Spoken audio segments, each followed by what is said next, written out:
Olá, vídeo de hoje, vídeo de carnaval.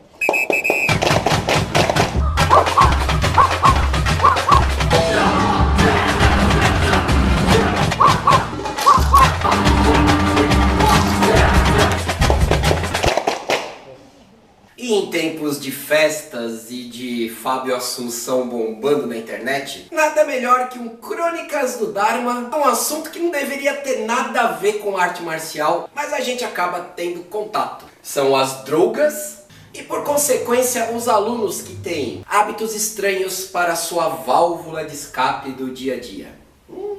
Vamos conversar a respeito.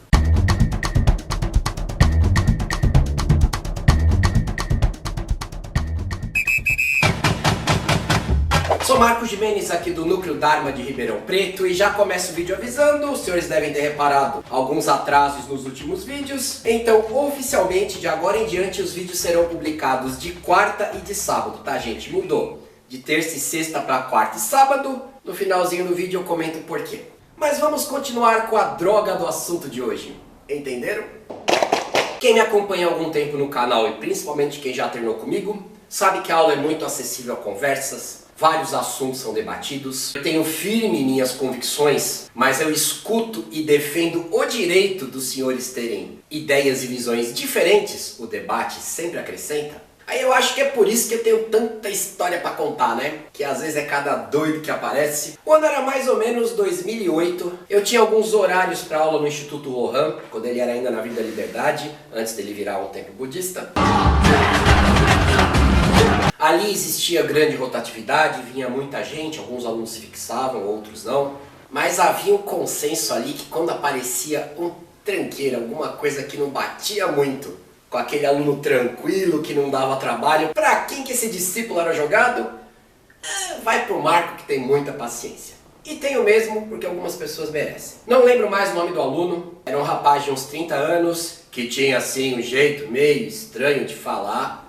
Com a conversa, com a entrevista, ele falou que realmente procurou as artes marciais porque ele estava num tratamento para se livrar das drogas, algo que não é para qualquer um.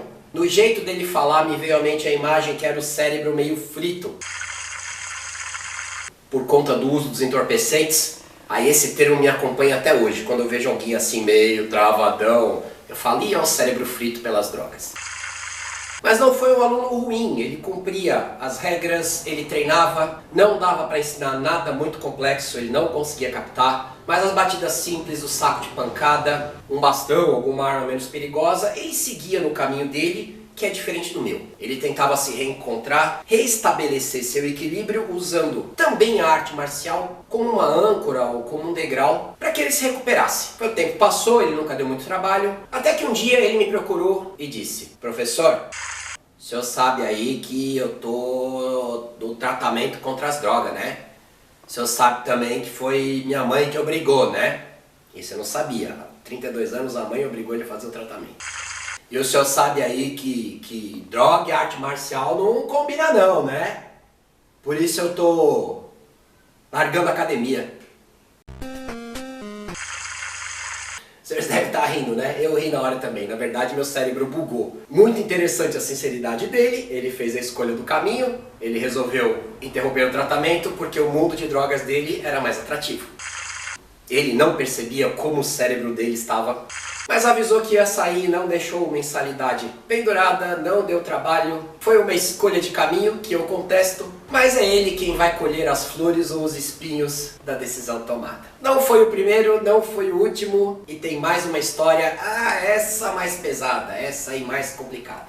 Em 2006, mais ou menos, ainda quando eu trabalhava com o tradicional na antiga Dinu, lá na Liberdade, ainda dava aula de faixas, exames e tudo no tradicional, um aluno entrou, não vou citar o nome dele, e eu não quero expô-lo. Quem o conhece vai identificar quem é, vai ficar surpreso. Mas eu não vou expô-lo publicamente. Formamos uma turminha muito bacana, havia uns jovens ali. Dentre os jovens ele era o mais velho, ele tinha uns 20 anos, aí tinha uma molecadinha ali de 16, 17, naquela beira de entrar pra faculdade, de decidir o que fazer. Foi uma turminha que treinou muito, a gente fez Ano Novo Chinês na Liberdade, a gente fez demonstração no Memorial da América Latina, a gente fez uns shows com dança de leão e dragão, ganhou um dinheirinho. Foi uma turma do tradicional muito bacana. Uma turma que todo mundo seguiu um caminho diferente e 99% um caminho que deu muito certo. Cada um do seu jeito. Tenho fotos da época, lógico, tô borrando a cara do rapaz. Era um rapaz muito voltado à noite. Eu também saía muito à noite, não tinha nada com isso. Ele andava nesses movimentos de rock, movimentos góticos, eu também tinha contato, inclusive tínhamos pessoas conhecidos em comum, eu acho que isso o fez fazer aula ou se aproximar de mim, mas ele tinha umas noitadas mais hardcore. Se entregava a substâncias, aqueles prazeres artificiais, sem julgamento moral. Meu problema são os exageros. E ele pregava que essa vida era muito boa, porque realmente as sensações são boas. Fazia bem aula, ele tinha emprego, estudava, ele era um escultor de mão cheia, literalmente. Mas com o tempo eu senti uma pequena decadência no treino, olhar e percepção de professor. Às vezes podia ser uma distração, às vezes podia não estar mais querendo treinar, tá enjoando. Mas há um padrão de comportamento que não estava legal. Primeiro, como a gente conversava muito sobre tudo, ele colocava que as substâncias, as drogas que ele usava, liberavam a mente, deixavam mais tranquilo. Ele até desdenhava, dizendo que o meu jeito era meio conservador demais, meio coxinha, mas sem ofender, eram diálogos abertos dentro do tatame. Por alguns desacordos, eu saí dessa Jinyu, ele acabou me seguindo com a turminha, eu fui dar aula no Instituto Lohan, eu peguei alguns horários de lá para dar aula, justamente onde eu conheci o cérebro. As aulas decorreram, se acentuou um pouquinho esses argumentos, essas conversas, de que o que ele fazia era melhor, liberava a mente, ele era um cara mais tranquilo, não era preso nos grilhões da sociedade. São conversas muito atraentes, principalmente para o jovem. Sempre debati, sempre conversei mostrando o outro lado.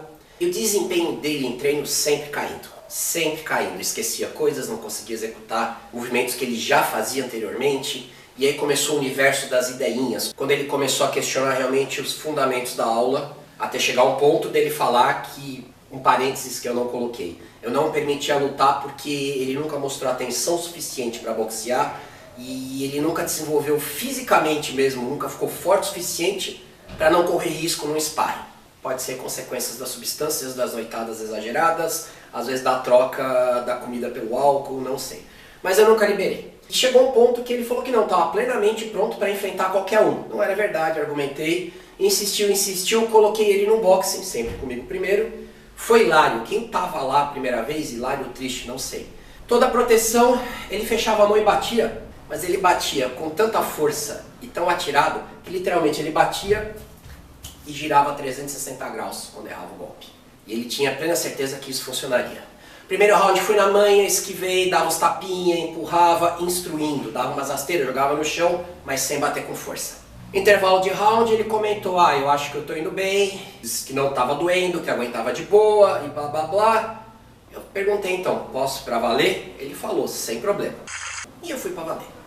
Dei uma surra, controlada, não machuquei, não causei sequela, mas eu assustei. Assustei não, minha ideia era assustá-lo. Tapa que não via de onde, soco que não via de onde, foi pro chão, caiu tonto, chutei coxa, chutei costela, foram 3 minutos de surra. Tirou o capacete, falei pronto, ele entendeu. Mas o cérebro falou mais alto. Ele julgava dentro daquele mundo dele que tinha ido muito bem, que tinha aguentado. Ele não entendia que eu não tinha matado porque não era o objetivo da luta. O objetivo era dar uma lição. Mas como ele saiu vivo de uma luta amistosa, ele se julgava competente para enfrentar qualquer um. E não parou por aí. Saí do Lohan por problemas. Isso se repetiu tanto na minha vida, gente. E ele me acompanhou. Fui para uma academia multimodal ali na região da Paulista, mais precisamente na Brigadeiro. Ele e uma turminha foram comigo. Foi ali que comecei a desenvolver realmente meu sistema próprio. E a decadência dele veio, ele questionava muito, ele não conseguia treinar. Aquelas travadas. Hein? Constantemente. Eu cheguei a perder um aluno numa aula experimental, porque nesse dia só estava esse cérebro fazendo aula, o aluno observou, e no final da aula me pergunta pro sujeito, quanto tempo você treina com o Marco?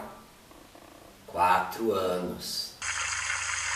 Aí não precisa falar nada que o cara não continuou da aula. Mas tudo bem. Chegou ao ponto que o saco de pancada na frente dele, cara, saco de pancada é meu aquecimento. A postura dele de combate foi os pés paralelos, a mão assim, batendo no saco de pancada, como se fosse uma senhorinha de 60 anos que nunca viu isso na vida. Essa senhorinha pode bater desse jeito porque ela nunca foi instruída. Mas um cara que está pelo menos 4 anos treinando, não dá. Ele teve uns probleminhas financeiros, acabou parando a aula durante um tempo e eu saí dessa academia multimodal e montei o primeiro Dharma lá na Estação República do metrô. Foi a primeira vez que eu loquei alguma coisa para mim mesmo, eu vi toda a burocracia, todas as exigências envolvidas, toda a responsabilidade, você assina um contrato que você vai ter que cumprir. É muito trabalho, tem que comprar tatame, tem que comprar saco de pancada, tem que ajeitar os equipamentos, tem que pintar, tem que manter banheiro limpo. Tudo aquilo que uma vida coxinha exige. Logo no início ele apareceu para fazer uma visita, queria treinar, estava do mesmo jeito de sempre, aquele olhar filosófico, com as suas ideias. Aliás, ele citava muito filosofia e livros, se mostrava alguém muito culto. Primeira coisa que deu para sentir foi um odor. E não é o odor daquele trabalhador que passou o dia inteiro coletando lixo ou quebrando pedra e precisa de um banho no final do dia. É um odor um pouco diferente, de uma insuficiência saponácea mais crônica, né? E não é muito do corpo, tem muito a ver com a roupa, dá pra ver que é uma roupa que não é lavada há alguns dias. Tava já o odor, aquelas ideinhas, a mesma conversa de sempre, que a droga abria a mente, que ele tava numa boa e que o tipo de vida que eu vivia era uma prisão. Eu era muito preso a conceitos e a normas e as regras. E foi falando, e ele veio para treinar. Ali foi um momento muito importante da minha vida que comecei a fazer algumas contas sobre argumentos e fatos, principalmente o argumento do próximo confrontado aos fatos da minha vida. Aquela visão macro do próximo, do mundo perfeito, e aquela visão micro do mundo que me faz comer, dormir e sustentar meus filhos. Caramba, então minha vida é coxinha, eu sou um otário porque eu acordo cedo, eu sou muito preso a ter um nome limpo, eu sou muito preso a pagar minhas contas, a fazer um serviço, a ter um local. Mas pô, se eu não fizesse tudo isso, ele não teria uma academia para treinar. Se eu tenho um espaço ali é porque eu me preocupei em ter um nome limpo, ter um fiador, ter o dinheiro para aluguel. Se tem um tatame no chão foi porque eu poupei, porque eu não gastei em pequenos prazeres. Se eu tenho um saco de pancada, é porque eu comprei esse treco. Os senhores veem que eu não estou nem colocando em pauta conhecimento, meu histórico de arte marcial. É simplesmente o ambiente, aquela coisa básica. O teto para não tomar chuva, a janela para não tomar vento e o piso de tatame para você não se machucar. Então a vida dele é perfeita, ele é livre, eu não. E nisso me deu um estalo, eu falei para ele: fulano, esse seu tipo de vida deve abrir sua mente e deve abrir diversas portas para você. Mas esta porta não é uma delas. Eu estou fechando, eu não te aceito mais como aluno.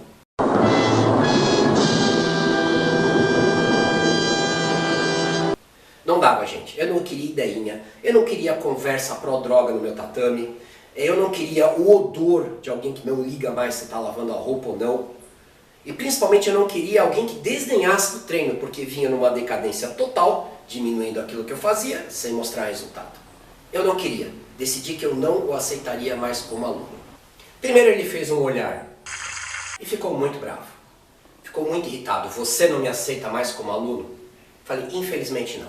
Ele tentou atribuir toda a culpa a mim, que era uma decisão arbitrária minha, que isso, que aquilo, foi falando. Eu não discuti mais. Eu tinha tomado a decisão e eu tinha entendido que argumentar com ele não ia levar a nada. Eu ia estar conversando com o cérebro e não com alguém apto a entender o meu lado. Ele queria usufruir do meu espaço, das minhas conquistas, do meu conhecimento, mas desdenhando tudo isso. Não dava. Vocês acham que a história acabou? Isso foi em 2012, quando eu abri o Dharma da República. E esses dias, tem 2 semanas, um aluno de São Paulo cruzou com esse fulano na rua. O fulano não o reconheceu. E olha que esse aluno que ele encontrou é um cara muito mais atípico do que eu. É um sujeito que não dá pra você olhar na rua e não falar: olha, é o Beltrano lá do... Não dá. Se você conheceu, você vai lembrar dele. E eles foram companheiros de treino muito tempo. Esse rapaz que o encontrou vivenciou toda essa decadência, aliás a gente conversou muito sobre isso, tanto que ele o viu, o chamou, recebeu de volta um olhar que ele sabiamente disse que pairava entre a sabedoria e o vazio total, mas um vazio de cérebro. Um ar meio monge, meio mendigo, aquela coisa romantizada, romântico. E aí ele me mandou a foto. Quem é dessa época, o cidadão virou um morador de rua. Essa roupa cinza de quem não a lava há muito tempo. Estava numa região de São Paulo que é a região dos albergues. Caminhava com um ar de sábio, com seu guarda-chuva, a sua bolsinha de couro, que é a mesma da época que ele treinava. Sem banho, visivelmente desnutrido, com o olhar de quem ainda usufrui de certos prazeres, talvez demasiados para a mente de alguns. Um cérebro totalmente digno de pena, sim. Digno de ajuda, talvez. Eu tentei ajudar, eu ofereci o caminho, eu discuti, eu mostrei resultados. E aí, 6 anos depois, eu com todos os problemas, todos os nervosismos, todas as encrencas que eu passo, com uma vida não muito estável, porque quem aqui não tem conta para pagar, né? Quem aqui não está sujeito à alta do dólar e oscilação de mercado, aluno que vai e que vem, aluno que pendura mensalidade, quem não está sujeito a isso? Porém, eu não deixei de tomar banho, estou bem nutrido, dá para ver. Família, filhos, mantendo a pulso uma vida correta. Eu acho que talvez seja esse o ponto, né? O quanto eu sou otário de manter a pulso minha vida correta, de como somos otários de nos mantermos na linha em alguns pontos. Ah, tem que ser certinho, tem que isso, que aquilo. Não, cara, você pode se divertir, você pode fazer o que quiser. Você tem que avaliar o contexto geral da sua vida. Então, ele virou um morador de rua, tá condenado. O cérebro tá. Dificilmente ele se reintegre à sociedade, porque ele não acredita na sociedade, mas ele não consegue enxergar o que ele virou. Que mente aberta, que liberdade. Realmente não precisa de trabalho, não precisa prestar contas a ninguém, mas hoje ele deve estar com uns 36, 37 anos. É agora que o corpo começa a entrar numa decadência. É agora que você precisa começar a utilizar aquilo que você investiu quando você era mais novo, em conhecimento, em saúde, seja no que for. E o que ele tem é o resultado de uma vida voltada somente a alguns prazeres. Eu fiquei chocado. Quem o conhece, os dharmas antigos, até de antes do dharma, que o conhecem, complicado, né, gente? Como já falei do nome da escola, a dharma é a lei da terra é firme, a lei da terra não é cruel, ela é correta. Todos fazemos escolhas ruins, mas quando o nosso cérebro tá, a gente acaba não notando que nós somos consequência daquilo que fizemos a vida inteira. Como eu disse, todo mundo pode errar, mas quando você está atento, você entende, não repete o erro e às vezes consegue consertar. Mas quando você está com o cérebro, você não percebe mais nada. É mais ou menos assim, você está atolado no cocô, mas a reação que você tem é de falar, nossa, como é macio e quentinho aqui. De forma pessoal, e agora é muito pessoal eu digo, talvez existam alguns prazeres artificiais que sejam fortes demais para o cérebro aguentar. Acaba virando o norte da sua vida, porque para que eu vou me dedicar ao esforço, a de certa forma um tipo de sofrimento, se eu posso ter um prazer rápido, pleno e muitas vezes barato ali do meu lado. E quanto àquele argumento da mente livre de expandir horizontes, se você só consegue expandir sua mente e se libertar das amarras utilizando substâncias artificiais que você compra e que depois você vai depender delas para continuar com essa liberdade e continuar com essa mente expandida, isso é falso, isso é mentira e contrário de liberdade. Você vai estar preso a sensações que você não vai conseguir repetir de nenhuma outra forma senão com a substância. Existe o chavão, que talvez a substância diminua o efeito, você precisa partir para coisas mais violentas, mais fortes. Como não é meu mundo, não vou discutir isso. Mas como professor, os casos que eu vi de uso recreativo de algumas substâncias traziam um declínio do aluno. E é mesmo os que eram mais controlados eu via quando havia o abuso numa época de festa como carnaval ou após alguma viagem que esses alunos faziam, havia uma perda significativa do que havia aprendido. Não era só fisicamente, o aluno não conseguia mais lembrar de coisas que tinha aprendido. Era nitidamente um cérebro e o cidadão não percebia. Sem falso moralismo, sem cochice e muito menos sem comparar a cocaína a açúcar. Ah, comer açúcar é igual a cheirar cocaína, é tudo artificial. Eu nunca vi ninguém roubar um celular para trocar por 1 quilo de açúcar na boca, né? Então é um assunto sério, um assunto complicado, mas mais do que julgar o outro, é observar a si mesmo, observar se o caminho que a gente está valendo a pena e quais danos estamos infligindo a nós mesmos, entender, aceitar e não ficar choramingando depois. aceitar que somos donos de nossas vitórias, de nossas derrotas, de nossos acertos e de nossos erros. Sou Marco Gimenez, treinador e responsável aqui pelo Núcleo Dharma, que acha sim que devemos ser livres para fazer o que quisermos, desde que assumamos as consequências. Em outras palavras, não encher o saco de ninguém depois.